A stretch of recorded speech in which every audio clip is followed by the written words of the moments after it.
বঙ্গবন্ধুকে সপরিবারে হত্যা করলো। 21শে আগস্ট গ্রেনেড হামলা করে আইবি রহমান সহকারে 24 জন নেতাকর্মীর প্রাণ নিল। আমরা শুধু রক্ত দিতেই আছি, জীবন দিতেই আছি।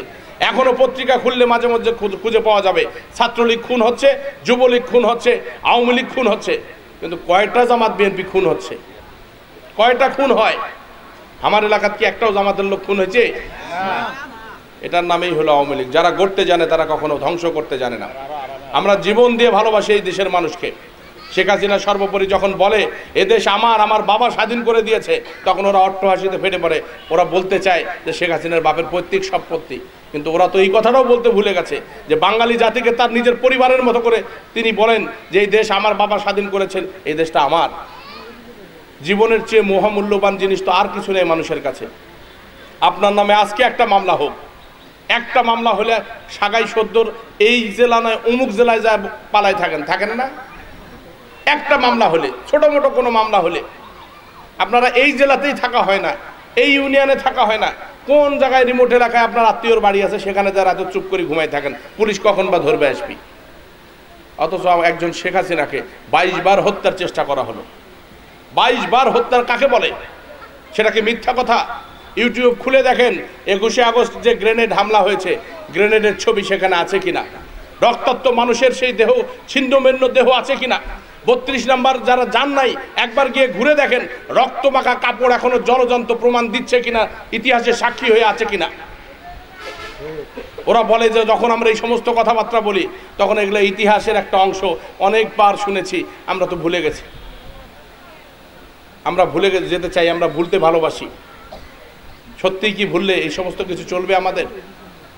যে মানুষটার জন্য এই দেশটা পেলাম, যে মানুষটাকে পাকিস্তান হত্যা করতে পারলো না, বাংলাদেশের মানুষই হত্যা করলো তাকে। যে মানুষের নিজের সন্তানের কাছে বঙ্গবন্ধুকে দেখার সৌভাগ্য হয় নাই, কিন্তু আমরা বঙ্গবন্ধুর প্রতিবিম্ব দেখতে পাই শেখ হাসিনার মাঝে। সেই মানুষটা জীবন হাতের তালায় নিয়ে আপনাদের সেবা করে যাচ্ছেন।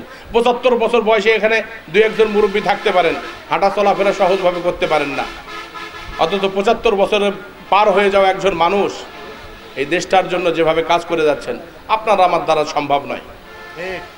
আপনার আমার দ্বারা সম্ভব নয়। উনি কয়েকদিন আগে বলছেন যে রাজনৈতিক নেতাদের শেষ জীবনে যায় এমন পরিণতি হয় যে থাকার জায়গা থাকে না। আমি যদি প্রধানমন্ত্রী হতে না পারি তাহলে আমাকেও গণভবন ছেড়ে দিয়ে দেবো, কোথায় যা উঠবো। কত সাবলীল একটা স্বীকারোক্তি। অনেকে মনে করেন যে এই কথাটা বলছে দেখবে আত্মবোধে ক্ষমতা তা সে পারবে না, এই জন্য এই কথা বলছে। বিষয়টা কি তাই? উনি ওনার জন্য ব্যবসা বাণিজ্য কি করছেন? আপনারা শুনছেন যে শেখ হাসিনার কোনো ইন্ডাস্ট্রি আছে?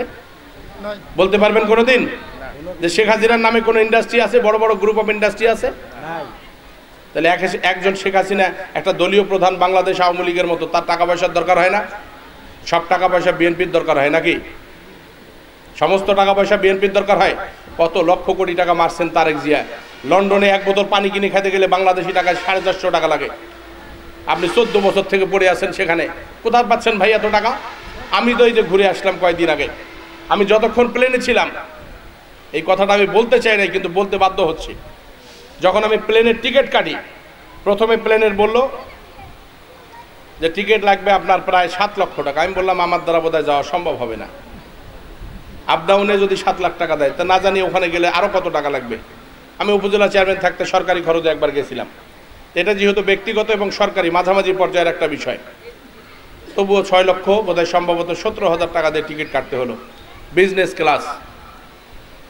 সারাটা পথ গেছি আমি, একটা জিনিস আমার চিন্তা হয়েছে যে অনেক পরিবারের সারা জীবনের অর্জন হলো 6 লক্ষ টাকা, এবং অনেক অসুস্থ মানুষের এই 6 লক্ষ টাকার মাধ্যমে তার জীবনটা আবার ফিরে আসবে। অথচ আমি একটা ক্রিকেট টুর্নামেন্ট হোক, একটা দেশ হোক, একটা সম্পর্ক বিল্ড আপ করার জন্য বাংলাদেশ সরকারের পক্ষ থেকে হোক, আমি সেই দেশে যাচ্ছি। 6 লাখ টাকা দিয়ে আসলাম এখানে।